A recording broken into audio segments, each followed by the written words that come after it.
pinipilit po nila talagang sirain ang legasiya ng ating Tatay Digong. Hindi po tayo papayag.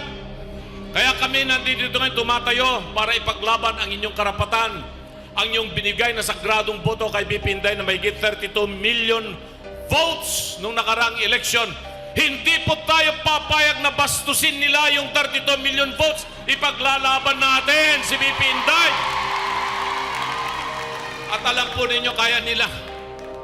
Walang sawa silang nagsasalita laban kay BP Inday at sa kay Tatay Digong dahil gusto nilang pagtakpan yung corrupt na budget na kwini-question ni Atty. Vic Rodriguez ngayon sa Korte Suprema. Gusto nilang pagtakpan yung kahirapan, yung mataas na bilihin na pinangarap nilang 20 pesos per kilo na bigas, hindi nila maipatupad. Kaya ang tinitira nila si BP Inday at saka si Tatay Digong.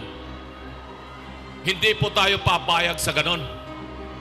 Kailangan po manatili po tayo mapagmatsyag at ipaglaban natin ang karapatan ng overseas Filipino workers at ng sambayanang Pilipino upang manatili po ang mga pangarap na tinupad ni Tatay Digong na magkaroon ng isang malaya at maligayang Pilipinas.